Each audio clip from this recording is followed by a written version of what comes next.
Hi guys, my name is Fraze Maltea, an expert programmer. Welcome back to my channel. May mga nagtatanong kasi kung paano daw gumamit ng mga gawa ng ibang developer na DLL o kaya naman gawa ng ibang company tas i-embed yun sa sarili nating program.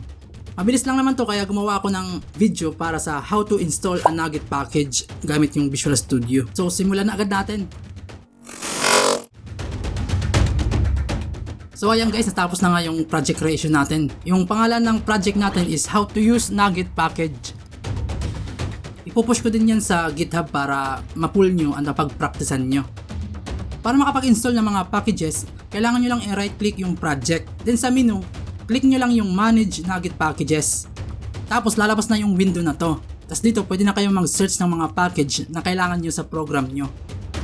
For example, about mathematics na mga DLL or package yung kailangan nyo, search nyo lang yung math. Kasi minsan may mga functions sa mathematics na instead na gagawin mo mano-mano is mayroon na siyang mga available na package. So, before ka mag-create ng customize, check mo muna kung may available ng package. Tapos, yun na lang yung gamitin mo instead na i-write mo.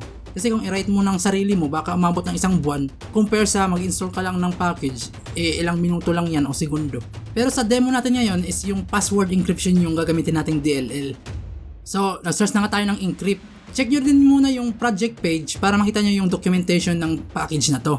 Para makita nyo din yung manual kung paano gamitin to. So, click natin yung project page. So, ito na nga yung documentation niya. Dito, tinuturo kung paano gamitin yung encryption. Check nyo din yung contributors kung sino yung mga gumawa nito. Based sa contributors list, isa sa contributor is si Monkey Delofi. Ibig sabihin, maganda to. After natin basahin yung documentation, install natin to, i-click lang natin yung add package na button. Check nyo din pala lagi yung number of downloads. For example dito, 423,000. Ibig sabihin, pag magkaroon ka ng issue, sa 423,000 na yun is pwede mo silang tanungin. Malay mo, at least yung 1,000 dun is active, mag-reply sa'yo. Tapos yung error na encounter mo is na-encounter na din nila. Ayan, na-install na kaya gamitin na natin. So, kopyan lang natin sa documentation kung paano mag-create ng key. Sa hindi familiar sa encryption, yung key is ginagamit para sa encryption. Ibig sabihin, yung encrypted mo na text is may ginagamit na password para i-encrypt yun. Kasi kung walang key sa encryption mo, pag malaman lang ng iba kung ano yung ginamit mong algorithm, madidecrypt nila o mahahack nila yung password mo. So, need natin ng key para kahit makita nila yung encrypted password mo, hindi pa rin nila madidecrypt kasi hindi nila alam yung password na ginamit mo sa pag-encrypt. So, copy and paste na natin.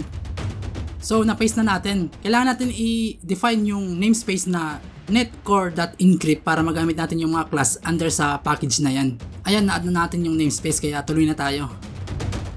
Gumawa tayo ng console write line para i-print lang natin yung key tsaka yung IV. Tapos, kailangan natin itago to, yung mga codes na na-generate. Sa totoong buhay, dapat sa secured location nyo ilalagay ito. Pero sa demo natin, sa text file lang natin ilalagay. Hindi naman about security yung topic natin about naman sa pag-install ng package tapos kung paano gumamit ng package. So bali yung sa first line is yung key natin while yung second line is yung IV. So kopyahin na natin to and i-paste sa text file natin.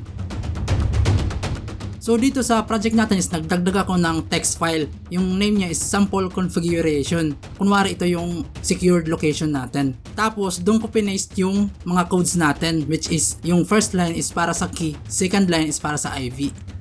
So tanggalin na natin yung code para sa pag-generate ng key kasi hindi natin pwedeng i-expose kunwari yun kasi secured yun . So dito nag-create tayo ng mga variables. Yung first constant integer is yung position natin para sa key na index sa text file natin. Diba siya yung nasa first line, ibig sabihin yung position niya is 0. Tapos yung pangalawa is para sa IV kaya 1. Tapos dito nag-declare din tayo ng variable na config file name para sa file name na i-access natin. Tapos sa next line naman is gumamit ako ng file na class under sa system.io na namespace. Tapos ginamit ko yung function niya na read all lines tapos yung config file name which is yung sample configuration.txt. Ibig sabihin, i-retrieve niya lahat ng text sa text file na yan tapos yung output niya is naka-array of string.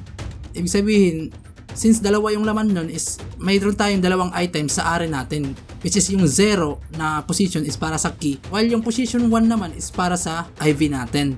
So, makukuha na natin yung values nun. Nilagay ko lang yung console write line para lang makita natin kung nare-retrieve ba talaga yung mga laman ng text file natin. Based sa output, nakukuha naman yung dalawa. So, gamitin na natin yung encryption kasi may pagkukunan na tayo ng key tsaka yung IV . Copy lang natin yung sample nila sa documentation kung paano mag-encrypt.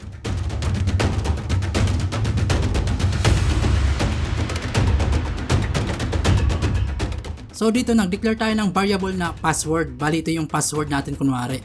Then ginamit na natin yung function na pag-encrypt ng password. Bali may tatlo siyang parameter. Yung first parameter is yung password na gusto mong i-encrypt. Tapos yung next parameter is yung para sa key. Di ba yung key is galing sa text file natin na may index na 0. Tapos yung sa third parameter naman is yung galing sa text file natin na may position index na 1. Then gumawa ko ng mga console write line para lang i-print yung plain na password tapos yung encrypted version na password. So check natin yung output.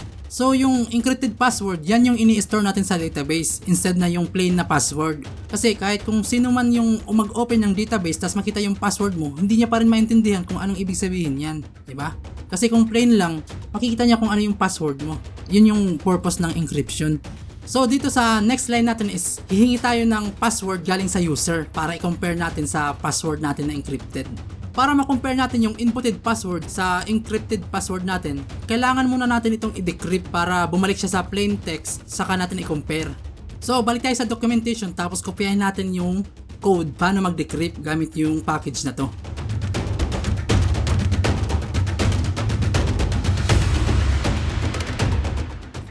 So dito ginamit na natin yung decryption.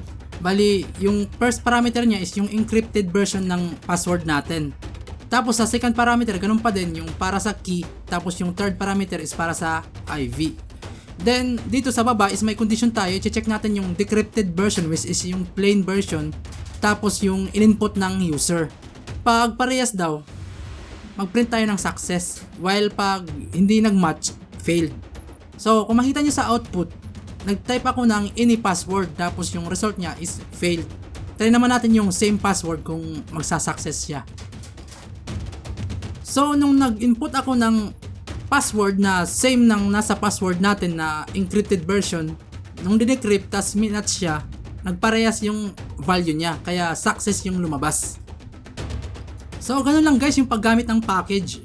Yung sa demo natin na encryption, hindi pa ito yung pinaka-secured na encryption na. Kasi demo lang naman natin to eh. Hindi naman security talaga yung topic natin eh. Pinapakita ko lang sa inyo kung paano gumamit ng package. Tapos paano ito i-install. Salamat pala kay Angie Hinakay na nag-request ng content na to. Gumagawa yata siya ng console application ngayon tapos gusto niyang mag-encrypt ng password. Sabi ko, wag mo nang manumanuhin, baka abutin ka ng buwan-buwan. Gumamit ka na lang ng package manager kasi may mga gawa ng ganyan eh. Instead na manumanuhin mo, makigamit ka na lang ng available packages. So yun lang guys, kita-kits na lang tayo sa weekend para sa next tutorial video natin na may topic na string manipulation, date time, nullable, and enumeration. Again, my name is Frace Marteja, an expert programmer na nag-iwan ng katagang, ang buhay ng programmer ay coding lang.